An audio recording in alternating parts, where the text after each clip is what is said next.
While the AFC continues to make moves to get stronger and stronger, the Denver Broncos are sitting around going do do do do do do do do do do do.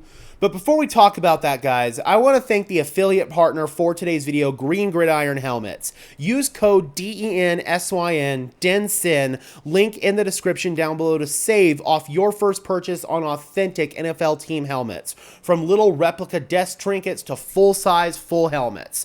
Use code DENSYN. Thank you so much to Green Gridiron Helmets, and now back to your regularly scheduled content. The Broncos once again have missed out to add a weapon to this receiving core, and once again we see another member of the AFC make a power move. Bringing in this tweet from Ari Mirov, it was announced today that the Carolina Panthers are trading wide receiver Diontae Johnson to the Baltimore Ravens. The Ravens gave up only a 5th round pick and will receive a 6th round pick back from Carolina in this deal. Carolina is also covering a portion of Diontae Johnson's contract, which was already comparatively cheap, like we talked about in the video that we made the other day. Come on, Sean. Come on, George. You're telling me that you guys couldn't have made this move? I can understand if they tried to and Diontae said, no, I want to go to Baltimore. If it were up to me, I'd probably choose Baltimore over Denver as well, because Baltimore's the more immediate championship contender. Denver's still probably a year or two away. But Denver is in pole position to make the playoffs this year, and this could have been a move that would have helped propel them over the top. They need somebody else in that receiving core to step up.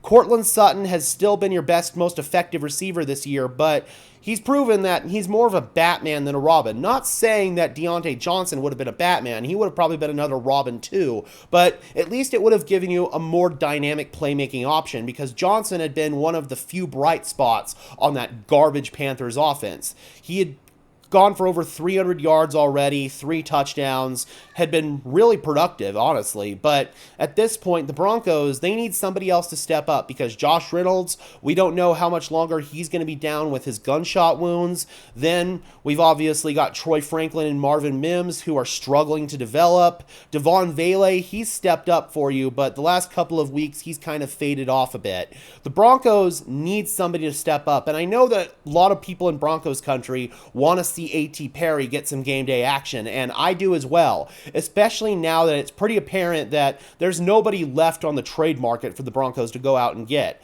Christian Kirk, who would have probably been a realistic option, he's now out for the season with a broken collarbone. Johnson was another realistic option, and now you just let your opponent next week go out and trade for him. The Broncos are right there with the Baltimore Ravens.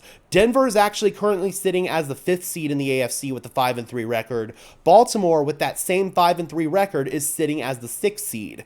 If Denver can get an upset victory in Baltimore this week, then they will hold a significant tiebreaker over Baltimore, and that will give them a big-time advantage as we come to the final playoff seedings. If Denver can hold that tiebreaker over Baltimore, then that would be absolutely huge. At this point, you're hoping that the Steelers continue to ride their hot streak and they don't win the division, because the Steelers in the wild card standings would have a tiebreaker over Denver because they beat Denver in week 2. We'll have to see what happens in Baltimore this week. If Denver can get that tiebreaker over Baltimore, that would be absolutely huge. But the Ravens, the rich, continue to get richer as they go out and trade for Diontae Johnson, while the Broncos continue to be passive.